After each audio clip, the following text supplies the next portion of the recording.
to LMA couple. ഇപ്രാവശ്യം കുറച്ച് പേര് നമ്മൾക്ക് റിക്വസ്റ്റ് ചെയ്തിട്ടുണ്ടായിരുന്നു ഹോം ടൂർ ചെയ്യാം. സോ വി തോട്ട് നമുക്ക് റൂം ടൂർ വെച്ചിട്ടൊന്ന് സ്റ്റാർട്ട് ചെയ്തേക്കാം, എന്നിട്ട് പിന്നെ വേണമെങ്കിൽ ഹോം ടൂർ ചെയ്യാമെന്ന് വിചാരിച്ചു. മാത്രമല്ല ഈ അടുത്ത് നമ്മൾ കുറച്ച് എക്സ്ട്രാ ഡെക്കോറൊക്കെ ആഡ് ഓൺ ചെയ്തിട്ടുണ്ട്, കുറച്ച് റീഅറേഞ്ച്മെൻറ്റ്സ് കൊണ്ടുവന്നിട്ടുണ്ട്. This vlog is all about room tour.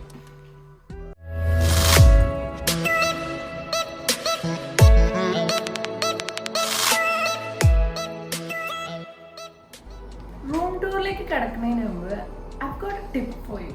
ഞങ്ങൾ ലോക്ക്ഡൗണിൽ ഇപ്പോൾ ഇങ്ങനെ അടുപ്പിച്ച് കുറച്ച് ദിവസങ്ങളായിട്ട് വീട്ടിൽ തന്നെയാണ്. അപ്പം നമുക്ക് തന്നെ ഒരു മടുപ്പ് തോന്നും. ഞങ്ങളപ്പോൾ എന്താ ചെയ്തതെന്ന് വെച്ച് കഴിഞ്ഞാൽ റൂമിൽ നമ്മളിപ്പോൾ പുതിയ എന്തെങ്കിലും ഡെക്കോർ ആഡ് ഓൺ ചെയ്യണം എന്നില്ല.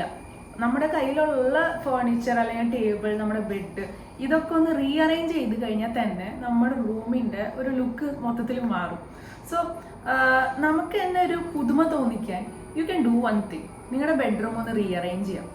ചിലപ്പോൾ എന്തെങ്കിലും ഒരു DIY വീഡിയോസ് ഒത്തിരി ഉണ്ട് യൂട്യൂബിൽ. അപ്പോൾ അങ്ങനെ എന്തെങ്കിലും ഒരു ചെറിയ ഡെക്കോർ ഐറ്റം ഹാങ് ചെയ്യാം വാളിൽ.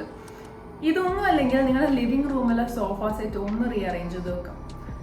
എന്തായാലും ഉറപ്പാണ് നിങ്ങൾക്ക് ഒരു സ്പെഷ്യൽ ഫീലിംഗ് തോന്നും. കാരണം എല്ലാം എപ്പോഴും നമ്മൾ കണ്ടുകൊണ്ടിരിക്കുന്ന സംഭവം അല്ലാതെ എന്തെങ്കിലും ഒരു ചേഞ്ച് വരുമ്പോൾ it really makes you refreshing. നമ്മുടെ റൂം എന്ന് പറഞ്ഞു കഴിഞ്ഞാൽ ഒരു ചെറിയ കുട്ടി റൂമാണ്, പക്ഷെ നമ്മളത് മാക്സിമം ഭംഗിയാക്കാൻ നോക്കിയിട്ടുണ്ട്. ഒരു സംഭവം ആക്ച്വലി ലോക്ക്ഡൗണിൻ്റെ സ്റ്റാർട്ടിങ്ങിൽ ഞങ്ങൾ ഒട്ടിച്ചതാണ്, ഒരു ചെറിയ ഹാങ്ങർ. കാരണം എപ്പോൾ പുറത്ത് പോയാലും മാസ്ക് എടുക്കാൻ മറന്നു പോകും. അത് കാരണം ഡോറിൻ്റെ പിന്നിൽ ഇങ്ങനെ ഞങ്ങൾ ഉള്ള മാസ്കൊക്കെ ഇങ്ങനെ തൂക്കിയിടും. അപ്പോൾ പിന്നെ പോകുമ്പോൾ തന്നെ അറിയാലോ, അത് ഓർത്തിട്ട് ഞങ്ങൾ എടുക്കാൻ വേണ്ടി ഇങ്ങനെ ഒരു ആഡ് ഓൺ ചെയ്തതാണ്. ലോക്ക്ഡൗൺ സമയത്ത് കേട്ടോ, നമ്മുടെ ഈ കൊറോണ സമയത്ത് ചെയ്തൊരു സംഭവമാണ് ഇത്. മിയ മൈസൂർ കൂർഗ് ട്രിപ്പ് പോയിരുന്നു കോളേജിൽ നിന്ന്. അപ്പോൾ അന്ന് വാങ്ങിച്ചിട്ടുണ്ടെന്നൊരു സാധനമായിരുന്നു. അപ്പം എനിക്കിത് ഭയങ്കര ഇഷ്ടമായപ്പോൾ ഞാനിത് ഹാങ് ചെയ്തു. ഞങ്ങൾ ഇതിൻ്റെ അറ്റത്ത് ആക്ച്വലി എങ്ങോട്ട് നോക്കിയാൽ കാണാം എൻ്റെയും നിയയുടെയും ഒരു ഓൾഡ് ഫോട്ടോ ഇതിൽ ഞാൻ പിടിപ്പിച്ചു വട്ടത്തിൽ. എന്നിട്ട് സ്റ്റിൽ അന്ന് തുടങ്ങി ഇതിവിടെ കിടക്കുന്നതാണ്.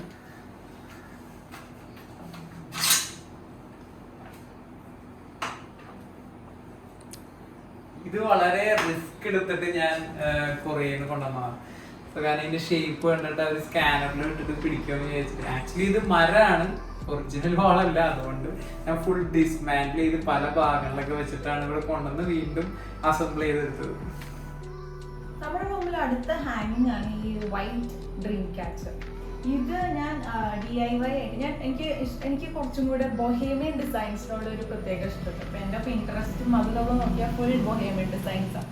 ഞാൻ അങ്ങനെ കുറേ തപ്പി പിടിച്ചെടുത്തപ്പോഴത്തേനും ഞാൻ ആദ്യം തന്നെ ഈ പറഞ്ഞ പോലെ നമ്മുടെ ആമസോണിൽ നോക്കി. അപ്പോൾ എല്ലാം ഒരു 1500+ ആയിരുന്നു റേറ്റ്. പിന്നെ നമ്മൾ നോർമലി എല്ലാം DIY പോയി. അങ്ങനെ കിട്ടിയൊരു സംഭവമാണ് ഇത്. എന്താ പറയുക, നമ്മുടെ സ്റ്റിച്ചിങ്ങിന് യൂസ് ചെയ്യുന്ന ഫ്രെയിം. ആ ഫ്രെയിമിനകത്ത് ക്രോഷിയുടെ ഒരു വൈറ്റ് ക്ലോത്ത് വെച്ചിട്ട് ഞാൻ ഒട്ടിച്ചു വെച്ചു. പിന്നെ ഇത് നമ്മുടെ നോർമൽ വൈറ്റ് ത്രെഡ്. ഇതെൻ്റെ കയ്യിൽ ഓൾറെഡി ഉണ്ടായിരുന്ന ഒരു പൊട്ടിപ്പോയ ബാഗിൻ്റെ ബീഡ്സ് ആണ്. അപ്പോൾ അതാണ് ഞാൻ ഇവിടെ ഹാങ്ങിങ് ആയിട്ട് യൂസ് ചെയ്തിരുന്നത്. ഇതെന്ന് പറഞ്ഞു കഴിഞ്ഞാൽ ഞാൻ എൻ്റെ ഡ്രസ്സുകൾ, ബാക്കിയുള്ള തുണികളൊക്കെ ഞാൻ എടുത്തു വയ്ക്കും. അന്നേരം ഉണ്ടായിരുന്ന ഒരു വൈറ്റ് ഡ്രസ്സിൻ്റെ ക്ലോത്താണ്. അപ്പോൾ അതൊരു വേർട്ടിക്കൽ ഡിസൈനായിരുന്നു. അത് ലൈനിൽ തന്നെ വെട്ടി ഇവിടെ വീണ്ടും ഇതിൻ്റെ ബാക്കിലായിട്ട് ഒട്ടിച്ചു. അങ്ങനെ ഞാൻ ഭയങ്കര അഫോർഡബിൾ ആയിട്ടുള്ളൊരു ഡ്രീം ക്യാച്ചറാണിത്.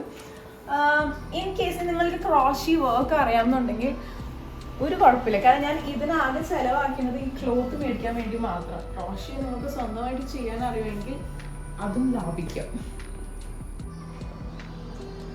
വീക്ക് ഡേ ഞങ്ങൾ ഏറ്റവും കൂടുതൽ സ്പെൻഡ് ചെയ്യുന്നതാണ് ഇവിടെയാണ്. രണ്ടുപേരുടെയും വർക്ക് ടേബിൾ ആണ്. സോ IT പ്രൊഫഷണൽസ് അല്ലെങ്കിൽ നിങ്ങൾ വർക്ക് ഫ്രം ഹോം ആരെങ്കിലും ഉണ്ടെങ്കിൽ മേക്ക് ഷുവർ നിങ്ങളുടെ ലാപ്ടോപ്പിൻ്റെ ഐസൈറ്റ് ലെവലിലാണ് നിങ്ങളുടെ ലാപ്ടോപ്പ് അല്ലെങ്കിൽ മോണിറ്റർ, സീറ്റിംഗ് അറേഞ്ച്മെന്റ് കറക്റ്റ് ആയിരിക്കണം, ഹൈറ്റ്, അങ്ങനത്തെ കാര്യങ്ങളൊക്കെ പറയുന്നുണ്ടായിരുന്നു. അതുപോലെ ഇത് ആക്ച്വലി ഉണ്ടായിരുന്നില്ല കേട്ടോ, ഇങ്ങനത്തെ സെറ്റപ്പ് ഒന്നും മുമ്പ് ഉണ്ടായിരുന്നില്ല. പിന്നെ വർക്ക് ഫ്രം ഹോം സ്റ്റാർട്ട് ചെയ്തപ്പോൾ ഞങ്ങൾ ആഡ് ഓൺ ചെയ്തതാണ് ഈ കറങ്ങണ കസേരയും അങ്ങനത്തെ സെറ്റപ്പൊക്കെ. ഏറ്റവും റീസെൻ്റ് ആയിട്ട് വന്നൊരു ആഡ് ഓൺ ആണ് ഈ ഫുൾ സൈസ് മിറർ. ഇത് ഞാൻ കുറേ നാളായിട്ട് പ്രിൻസിൻ്റെ അടുത്ത് പറഞ്ഞതാണ്. ഞങ്ങളൊരു പുതിയത് വാങ്ങാനായിരുന്നു പ്ലാൻ. പക്ഷേ ഇവിടെ ഓൾറെഡി ഒരെണ്ണം ഉണ്ടായിരുന്നു. ഞങ്ങൾ പപ്പട മമ്മിയുടെ റൂമിൽ നിന്ന് അടിച്ചു മാറ്റിയതാണ്. അപ്പോൾ ആക്ച്വലി ഇത് ഹാങ് ചെയ്യാനായിരുന്നു പ്ലാൻ. ഇപ്പോൾ ഹാങ് ചെയ്യാൻ നോക്കിയപ്പോഴത്തേക്കും ചുമ്മാ ഞാൻ പിൻട്രസ്റ്റ് നോക്കിയപ്പോൾ മിക്ക ഡിസൈൻസിലും ഇങ്ങനെ സ്ലാൻഡ് ചെയ്ത് ചാരി വെച്ചേക്കണ കുറേ ഡിസൈൻസും പിന്നെ അടിയിലൊരു ബൊഹേമിയൻ ടച്ച് കൊടുക്കണ കുറേ കാർപ്പറ്റ് ഞാൻ വാങ്ങിയിട്ടില്ല, പക്ഷെ ഞാൻ നോക്കി വെച്ചിട്ടുണ്ട്. അപ്പോൾ അങ്ങനെയൊക്കെ ഇട്ട് കഴിഞ്ഞ് കഴിഞ്ഞാൽ കുറച്ചും കൂടി ഒരു റിച്ച് ലുക്ക് തരും.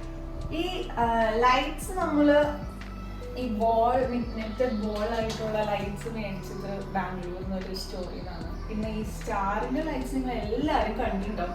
കഴിഞ്ഞ ക്രിസ്മസിനൊപ്പം എനിക്ക് എല്ലാ വീട്ടിലും കാണുന്ന ഒരു ടൈപ്പ് ലൈറ്റാണ്. എങ്കിൽ പോലും ഞാൻ ആമസോണിൽ ഇത് വാങ്ങാനായിട്ട് ഒരു ലിങ്ക് എന്തായാലും ഇട്ടേക്കാം. ഇവിടെ 3 ഐറ്റംസ് വെച്ചിട്ടുണ്ട്. ഒന്ന് ഇവിടെ ഒരു ഡ്രീം ക്യാച്ചർ, അത് ഒരു കുരിശ് രൂപം. പിന്നെ ഇത് എൻ്റെ ഒരു പടം എൻ്റെ ചേട്ടൻ വരച്ചത്. എനിക്ക് ഗ്രീൻ ഭയങ്കര ഫേവറേറ്റ് കളറാണ്, അതുകൊണ്ടാണ് നിങ്ങൾക്ക് ഇതിൻ്റെ വാളിൻ്റെ കളർ വരെ ഗ്രീനാണ് വെച്ചാണ്. അപ്പൊ അങ്ങനെ ഈ ഗ്രീൻ ഡ്രീം ക്യാച്ചർ കണ്ടപ്പോൾ ഞാൻ വാങ്ങിച്ചു വെച്ചത്. എഞ്ചിനീയറിംഗിന് സെക്കൻഡ് ഇയർ പഠിക്കുന്ന സമയത്ത് ഫേസ് മാച്ച് എന്ന് പറഞ്ഞൊരു കോൺടെസ്റ്റിൽ എനിക്ക് ഫസ്റ്റ് കിട്ടിയിരുന്നു, വിന്നറായിരുന്നു. സോ അതിന്റെ ഒരു ഫ്രെയിമാണ് അത്. ആ ഫോട്ടോ ആക്ച്വലി എൻ്റെ ഫ്രണ്ട് ജാൻ എടുത്തതാണ്. അത് കഴിഞ്ഞിട്ട് എനിക്ക് പ്രൈസ് റിമാഗലിംഗിൽ നിന്ന് കിട്ടിയതിന് ശേഷം എൻ്റെ ചേട്ടൻ എനിക്ക് വരച്ചു തന്നു. അങ്ങനെ ഇത് ഇവിടെ പ്ലേസ് ചെയ്തതാണ്. So it's very precious to me. Photo frames ഇവിടെ വെച്ചിട്ടുണ്ട്. ഇത് നമുക്ക് ഒരു ഗിഫ്റ്റ് കിട്ടിയതാണ്, നമ്മുടെ ലൈഫ് മെയ്ഡ് ഓസം. അതായത് നമ്മുടെ വെഡിങ് ഡേയുടെ അന്നത്തെ ആ ഒരു സ്റ്റാർസിൻ്റെ ലാറ്റിറ്റ്യൂഡ് ലോഞ്ചിറ്റ്യൂഡ് പൊസിഷനിങ് ചെയ്തിട്ടുള്ളൊരു ഗിഫ്റ്റ് നമുക്ക് പ്രസന്റ് ചെയ്തതാണ്. ബ്രൈഡ് ആൻഡ് കോ എന്ന് പറഞ്ഞ കമ്പനിയാണ് പ്രസന്റ് ചെയ്തത്. പിന്നെ ഞങ്ങളുടെ വെഡിങ്ങിന്റെ ഫോട്ടോ, പിന്നെ ഒരു കുട്ടി എന്താ പറയാ, ഒരു ഇവിടെ അച്ഛൻ്റെ ഉള്ളിൽ ക്യാൻഡിൽ വെച്ച് കഴിഞ്ഞ് കഴിഞ്ഞാൽ ഭയങ്കര കിടലിന് ആംബിയൻസ്. പക്ഷേ ഞാൻ ഇവിടെ നിന്ന് മേടിച്ചതെന്ന് എനിക്ക് ഓർമ്മയില്ല, പക്ഷെ ഭയങ്കര ക്യൂട്ടാണ് കാണാൻ.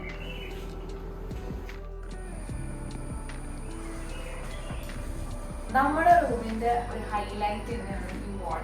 ഈ വാളിൽ നമ്മൾ ഈ ഒരു ഐഡിയ ഉണ്ടായിരുന്നു, ഫോട്ടോസ് കുറച്ച് ഫ്രെയിം ചെയ്ത് വെക്കണം, ഏറ്റവും മെമ്മറബിൾ ആയിട്ടുള്ള കുറച്ച് മൊമെന്റ്സ് ഫ്രെയിം ചെയ്ത് വെക്കണം. അത് മാത്രമല്ല നമ്മൾ LMA എന്ന് പറഞ്ഞിട്ട് ഒരു ലെറ്റേഴ്സ് ഇവിടെ സ്റ്റിക്ക് ചെയ്തിട്ടുണ്ട്. അത് നമ്മൾ ഈ അടുത്തൊരു കടയിൽ പറഞ്ഞ് ചെയ്യിപ്പിച്ചതാണ്. പക്ഷെ അതിന് ലൈറ്റിങ് കൊടുത്തതിന് ഫുൾ ക്രെഡിറ്റ് പ്രിൻസിന്റെ പപ്പയ്ക്കാണ്. പപ്പയാണ് അത് ഫുൾ സെറ്റ് ചെയ്തത്.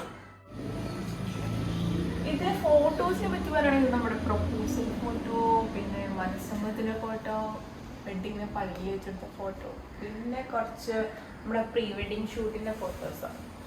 അത് ഫേസ് റിവീൽ ഫോട്ടോ. പിന്നെ നമുക്ക് ഏറ്റവും എന്താ പറയുക ഒരു പീസ്ഫുൾ ആയിട്ടുള്ള ഒരു സ്ഥലമാണ് ഈ ബാൽക്കണി. ഞങ്ങളുടെ വീട് ആക്ച്വലി അത്രയ്ക്കും റോഡിൽ നിന്ന് അകലെയൊന്നുമല്ല, കാരണം ഇപ്പോൾ അറിയാലോ എപ്പോഴും വണ്ടി പോയാലും പിന്നെ പോലീസ് സ്റ്റേഷൻ്റെ വളരെ അടുത്താണ്. അപ്പോൾ അതുകൊണ്ട് എപ്പോഴും ഭയങ്കര സൗണ്ടും ഭയങ്കര ഒരു എന്താ പറയുക ഒരു പൊല്യൂട്ടഡ് ആയിരിക്കും. ബട്ട് നമ്മളുള്ളൊരു ഇത് വെച്ച് കാണാമല്ലോ. ഇപ്പം എൻ്റെ കുളം അവിടെയുണ്ട്, എനിക്ക് ഏറ്റവും ഇഷ്ടപ്പെട്ട എൻ്റെ കുളം. സോ അവിടെ പോയിരുന്ന് ടൈം സ്പെൻഡ് ചെയ്യുമ്പോൾ തന്നെ ഭയങ്കര ഒരു പീസ്ഫുള്ളാണ്. പിന്നെ ഇവിടെ നിന്ന് മഴ പെയ്യുമ്പോൾ ഒക്കെ നല്ല രസമാണ്. ഞങ്ങൾ രണ്ടുപേരും ഇവിടെ വന്നതിന് കസേരയിട്ടിരുന്ന് മഴയൊക്കെ എൻജോയ് ചെയ്ത് കുറച്ച് നേരം ഇരിക്കാറുണ്ട്.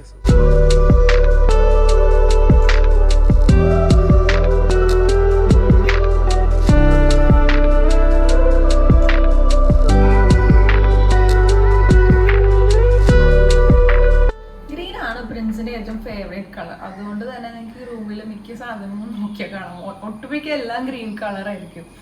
പിന്നെ ഈ റൂമിന് അറ്റാച്ച്ഡ് ആയിട്ടൊരു ബാൽക്കണി ഉണ്ട്. അപ്പോൾ ഞങ്ങൾ സൈഡിലായിട്ടൊരു ഷൂ സ്റ്റാൻഡൊക്കെ വെച്ച് ഷൂസും കാര്യങ്ങളൊക്കെ അങ്ങനെ അറേഞ്ച് ചെയ്തു. പിന്നെ ഇത് ഈ 2 പ്ലാന്റ്സ്, ഈ ഒരു പ്ലാന്റ് നമ്മൾ ഈ അടുത്ത് ആഡ് ഓൺ ചെയ്തതാണ്. ഇത് പ്ലാന്റ് പേരൊന്നും എനിക്ക് അറിഞ്ഞൂടാ, പക്ഷെ ഇത് ഹാങ് ചെയ്ത് കിടക്കാൻ ഭയങ്കര ഭംഗിയാണ്. നമ്മുടെ റൂമിൽ നൈറ്റിലെ ആംബിയൻസ് കുറച്ച് ഡിഫറെൻ്റ് ആണ്, കാരണം നമ്മൾ ഇത്രയും ലൈറ്റിംഗ് ഒക്കെ ചെയ്ത കാരണം രാത്രി കാണാൻ കുറച്ചുകൂടി അടിപൊളിയാണ്. അപ്പം അതിൻ്റെ ഷോർട്ട്സും നമ്മൾ ഇൻക്ലൂഡ് ചെയ്യുന്നതായിരിക്കും. എന്നെ സംബന്ധിച്ചിടത്തോളം റൂമിന് ഭംഗി ഒത്തിരി ഇൻറ്റീരിയർ ഡെക്കോർ ഐറ്റംസ് കൊണ്ടുവരുന്നതല്ല. നമ്മുടെ റൂമിലുള്ള ഐറ്റംസ് എങ്ങനെയാണ് നമ്മൾ ഭംഗിയായിട്ട് ഓർഗനൈസ് ചെയ്യുന്നത്, അല്ലെങ്കിൽ എങ്ങനെയാണ് നമ്മൾ വൃത്തിക്ക് കൊണ്ട് നടക്കുന്നത്, അതാണ് നമ്മുടെ റൂമിൻ്റെ ഭംഗി. സോ എല്ലാ ദിവസവും എഴുന്നേൽക്കുമ്പോൾ തന്നെ നമ്മുടെ ബെഡ്ഷീറ്റൊക്കെ മടക്കി ബെഡൊക്കെ ഒന്ന് സെറ്റാക്കി നമ്മുടെ ഉള്ള ഐറ്റംസ് എല്ലാം ഓർഗനൈസ് ചെയ്ത് ചിരിക്കാനാണ്. ഈ സെയിം കാര്യത്തിലാണ് എനിക്ക് ഏറ്റവും കൂടുതൽ ചീത്ത കേൾക്കാറ്.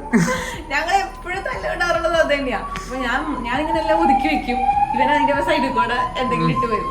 സോ നമ്മുടെ വീടിന്റെ അടുത്ത് തന്നെയാണ് ഗവൺമെന്റ് ഹോസ്പിറ്റൽ. സോ ഈ ആംബുലൻസിന്റെ സൗണ്ട് ഒക്കെ ഭയങ്കര കോമൺ ആണ്. പിന്നെ പോലീസ് സ്റ്റേഷൻ എല്ലാം അടുത്തായതുകൊണ്ട് അത്യാവശ്യം ഭയങ്കര ക്രൗഡഡ് ആയിട്ടുള്ള ഏരിയ. അപ്പൊ പറഞ്ഞ എന്താന്ന് വെച്ച് കഴിഞ്ഞാൽ നമ്മുടെ റൂമില് ഭംഗി അല്ലെങ്കിൽ ഓർഗനൈസിങ് എന്ന് പറഞ്ഞത് ഒരാളുടെ മാത്രം റെസ്പോൺസിബിലിറ്റി അല്ല. വീട്ടിൽ ആരൊക്കെ ഉണ്ട് അതെല്ലാവരും റെസ്പോൺസിബിലിറ്റി. നമ്മളെല്ലാവരും ഒന്നിച്ച് വിചാരിച്ചാൽ മാത്രമേ നമുക്ക് ആ റൂം ഭംഗിയായിട്ട് കൊണ്ടു നടക്കാൻ പറ്റത്തുള്ളൂ. So this is A tip for you. That's the end of today's video. So ഇനി അടുത്തൊരു വീഡിയോ കാണുന്നവരേക്കും എല്ലാവർക്കും ബൈ, ടേക്ക് കെയർ.